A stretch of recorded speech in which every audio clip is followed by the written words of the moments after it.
अस्सलाम वालेकुम दोस्तों, अपनी नेक्स्ट वीडियो के साथ आपको वेलकम करता हूं अपने इस चैनल में। उम्मीद है आप सब खैरियत से होंगे। चलते हैं आज की अहम इन्फॉर्मेशन की जानिब। सबसे पहले बात करेंगे कि थोड़े टाइम में ज़्यादा कामयाबी आप किस तरह से हासिल कर सकते हैं। जैसे कि मैंने 7 तहरीर लिखी है कि सिर्फ मेहनती लोग ये जानें, उस पर डिटेल के साथ बात करेंगे और मैं आपको तमाम वो इन्फॉर्मेशन प्रोवाइड करने की कोशिश करूंगा जो कि काफ़ी ज़्यादा अहम है। इसके बाद यूरोपियन नेशनैलिटी के बाद अमेरिका में सेटलमेंट, इसमें कुछ प्रैक्टिकल वेज़ हैं वो आप लोगों के साथ डिस्कस करूंगा, क्योंकि कुछ दोस्त काफ़ी ज़्यादा इसके बारे में पूछ रहे हैं, तो इसकी कुछ अहम इन्फॉर्मेशन आप लोगों के साथ शेयर करूंगा। उसके बाद स्पेन नेशनैलिटी के बाद फैमिली वीज़ा, यानी कि आप स्पेन की नेशनैलिटी ले चुके हैं, अब आप फैमिली वीज़ा अप्लाई करना चाहते हैं, क्योंकि इस वक्त जो ट्रेंड है वो यही है कि वहाँ पे नेशनैलिटी अप्लाई करना या यहाँ पे उनकी नेशनैलिटी अप्लाई करना काफ़ी ज़्यादा लेंथी और काफ़ी ज़्यादा टाइम कंज्यूमिंग प्रोसेस है। तो इस वजह से लोग ये वे इस्तेमाल कर रहे हैं कि फ़ैमिली वीज़ा लगवा के फ़ैमिली को यहाँ पे बुलवा रहे हैं, तो उस पर बात करेंगे। उसके बाद रोमानिया वर्क परमिट की कुछ अहम हकीकत और कुछ अहम इन्फॉर्मेशन सामने आई है, उस पर बात करेंगे और उस पर आप वीडियो के आखिर में तमाम इन्फॉर्मेशन प्रोवाइड करूँगा। सबसे पहले तो बात करते हैं कि थोड़े टाइम में ज़्यादा कामयाबी आप किस तरह से हासिल कर सकते हैं। कोशिश करूंगा मैक्सिमम इन्फॉर्मेशन आपको प्रोवाइड करूं। वैसे तो इस टॉपिक पे मैं काफ़ी टाइम बोल सकता हूं, क्योंकि इसमें बहुत ज़्यादा मवाद है और बहुत ज़्यादा इन्फॉर्मेशन ऐसी है जो आपको प्रोवाइड करने की ज़रूरत है। लेकिन इसके लिए आपको मालूम है कि मैंने एक चैनल भी नया शुरू किया है जो कोडिंग और आईटी से रिलेटेड है। वहाँ पे मैं इंशाल्लाह ताला इससे रिलेटेड वीडियो अपलोड किया करूँगा। वहाँ पे भी आप ये तमाम इन्फॉर्मेशन इन चीज़ों से रिलेटेड वहाँ पे देख सकते हैं। यहाँ पे ये इन्फॉर्मेशन क्यों प्रोवाइड कर रहा हूँ, उसकी सबसे बड़ी वजह यही है कि यहाँ पे क्योंकि बहुत सारे दोस्त ऐसे हैं जो कि अमूमन तौर पे काम से रिलेटेड मुझसे क्वेश्चन करते हैं, और कुछ दोस्त ऐसे हैं जो यहाँ पे स्टडी की नीयत से आए थे लेकिन आगे स्टडी कंटिन्यू नहीं रख सके। कुछ इस नीयत से आए के थे कि वहाँ पे सेटलमेंट करेंगे, उसके बाद स्टडी करेंगे कि और प्रोफेशन में जाएंगे। उन तमाम दोस्तों के लिए इन्फॉर्मेशन काफ़ी ज़्यादा अहम है। सबसे पहले तो आपको ये बताता चलूँ, इस वक्त पूरी दुनिया की तरक्की याफ्ता ममालिक में अगर आप देखेंगे, सबसे ज़्यादा उनको डिमांड, सबसे ज़्यादा उनको शॉर्टेज किन लोगों की है, तो वहाँ पे आपको एक ही लोग सामने आएंगे, वो है आईटी के, इंफॉर्मेशन टेक्नोलॉजी के। इसका कोई शोबा ले लें, इनकी हाई डिमांड है इस वक्त, ठीक है। लेकिन प्रोग्रामर्स की बहुत ज़्यादा डिमांड है। आने वाले वक्त में artificial intelligence, database science, data science, machine learning, ये वो शोबे हैं जिनकी बहुत ज़्यादा डिमांड होने वाली है। और ये तमाम जो शोबे हैं ये न्यू क्रिएशन है, न्यू आईटी में आने वाले शोबे हैं। और ये तमाम के तमाम शोबे ज़्यादा से ज़्यादा मैक्सिमम जो लैंग्वेज इस्तेमाल होती है वो पाइथन इस्तेमाल होती है। पाइथन में मैंने ऑलरेडी एक प्ले लिस्ट शुरू कर दी, एक चैनल पूरा शुरू किया आईटी से रिलेटेड। उसके अंदर जो पहली मैंने प्ले लिस्ट बनाई है वो पाइथन से बनाई है। तो वहाँ पे तकरीबन 50 जो लेसन है वो मैंने अपलोड कर दिए हैं, जिसमें 25-26 पब्लिश हो चुके हैं, बाकी भी इंशाल्लाह ताला हो जाएंगे। तो इस तरह से आप उन वहाँ पे जाके पाइथन को सीख सकते हैं। मैं अब यहाँ पे शॉर्ट टाइम का मैंने क्यों लिखा, थोड़े टाइम का क्यों लिखा, क्योंकि आप अगर पूरी इंफॉर्मेशन टेक्नोलॉजी को सीखना चाहेंगे तो वहाँ पे कई साल चाहिए। लेकिन आपने क्या करना है, आपने कोई एक लैंग्वेज को पकड़ना है, उसमें स्पेशलाइजेशन अपनी करनी है, उसके स्पेशलिस्ट बन जाना है। ओवरव्यू तमाम लैंग्वेज का आप ले सकते हैं, लेकिन स्पेशलाइजेशन आपने एक में करनी है, उसी में आगे माहिर होना है। हर शोबे की जॉब अलग-अलग है, हर कैटेगरी की जॉब अलग है, वो आप हासिल कर सकेंगे और बहुत अच्छे पैकेजेस से हासिल कर सकेंगे। आज ही मैं इस वीडियो को बनाने से पहले, वैसे तो मुझे ऑलरेडी मालूम है, मैं देखता रहता हूँ, मैंने एक मरतबा फिर सर्च की कि स्पेन में पाइथन डेवलपर्स की क्या वैल्यू है, जिसका मैंने नीचे लिंक आपको दे दूंगा। तो वहाँ पे आप जॉब्स देख सकेंगे कि कितनी जॉब्स हैं और कितनी अच्छी अच्छी पे है। आपको पहले साल 2 साल में जो है वो कम पे काम करना पड़ेगा। अब 2000 यूरो, 2500 यूरो, जो कि नॉर्मल वर्कर्स के लिए बहुत ज़्यादा है। अगर आप इसमें मेहनत करते हैं 1 साल, तो आपकी इंशाल्लाह ताला इसमें स्टार्ट होगी 2 से 2500 यूरो पर मंथ।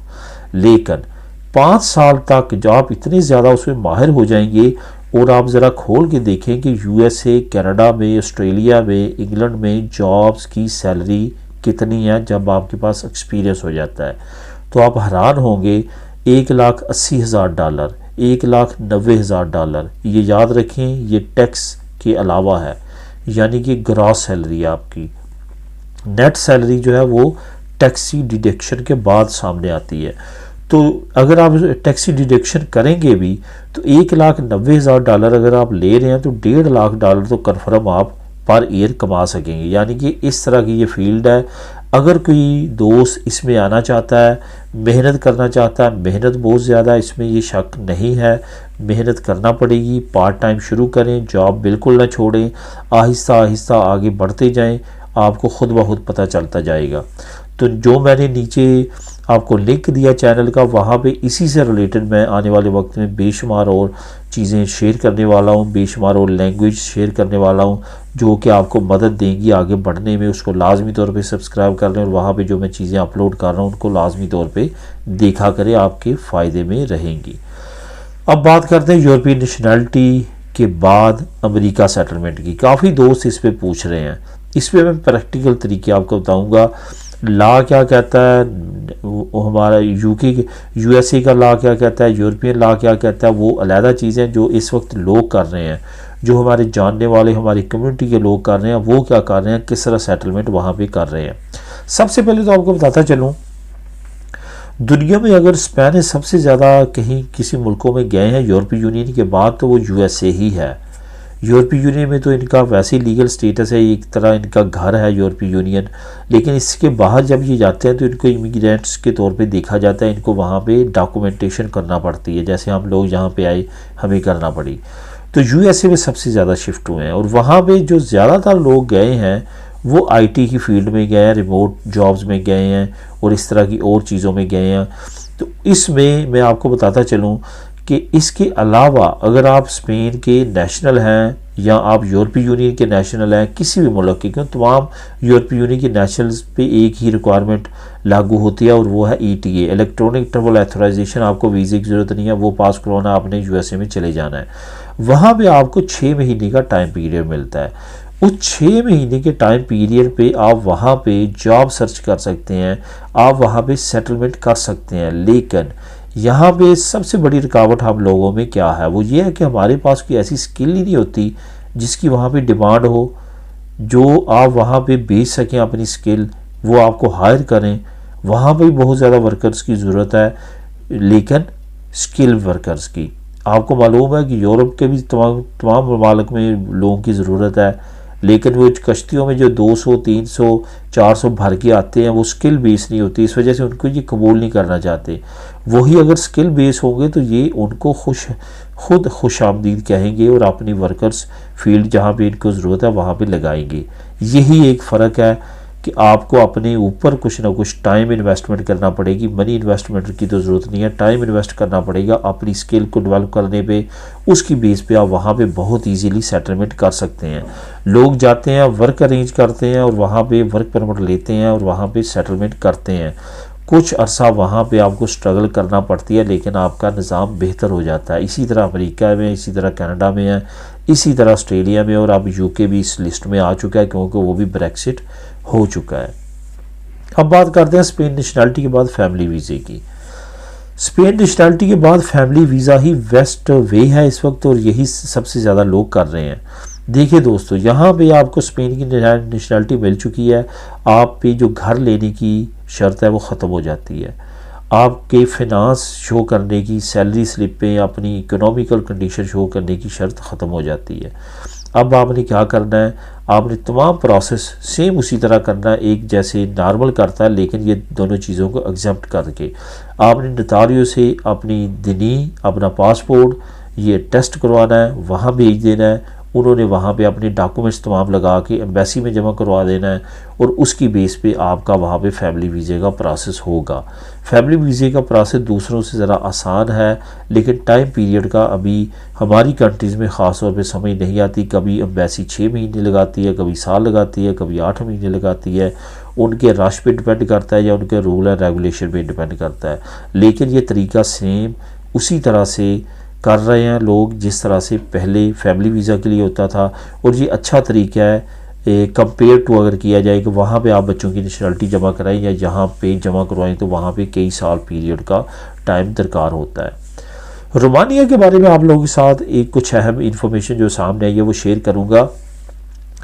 हमारी होम कंट्रीज़ में जो एजेंट माफिया वो काफ़ी ज़्यादा एक्टिव है और लोगों को इस चीज़ पे आभार रहा है कि वो 15 लाख 20 लाख दें और जो रोमानिया के वर्क परमिट पे जाएं। रोमानिया अगले साल जो है वो शेंजन स्टेट बन जाएगा, बहुत ज़्यादा चांसेस हैं। लेकर वहाँ का करप्शन लेवल और बाकी लेवल्स की वजह से ये सोचने में मजबूर बंदा होता है कि ऐसा नहीं है। दूसरी बात, वो वर्क परमिट में जो भेजते हैं उनको वहाँ पे काम नहीं मिलता, वो वहाँ पे फारग होते हैं, वहाँ पे पीछे से मंगवा के खाते हैं, या जो उनका रिलेटिव यहाँ यूरोप के किसी और मुल्क में होता है या कहीं भी दुनिया में, तो वहाँ से उनसे मंगवा के खाते हैं। मेरे सामने बेशुमार एग्जांपल्स हैं। और वहाँ पे से फिर मजबूर होते हैं 3500 4000 3000 3200 यूरो लगा के आगे किसी शेंजन मुल्क में निकलने का। यानी कि एक बंदा अगर वहाँ पे 15 लाख लगा के आया है रोमानिया, या 16 लाख लगा के आया वर्क परमिट लेके, तो मज़ीद उसको 12 लाख मज़ीद चाहिए कि वो आगे आ सके शेंजन स्टेट में। इन तमाम चीज़ों का ख्याल रखते हुए आपने अपना या अपने किसी रिलेटिव का ये तमाम प्रोसेस करना है। रोमानिया इतना ज़्यादा आसान मुल्क नहीं है, वहाँ भी काफ़ी ज़्यादा पेचीदगियाँ और काफ़ी ज़्यादा मसले आगे फेस करना पड़ते हैं। तो दोस्तों ये थी आज की अहम इन्फॉर्मेशन। मिलेंगे नेक्स्ट वीडियो में नई अपडेट्स के साथ। अल्लाह हाफिज़।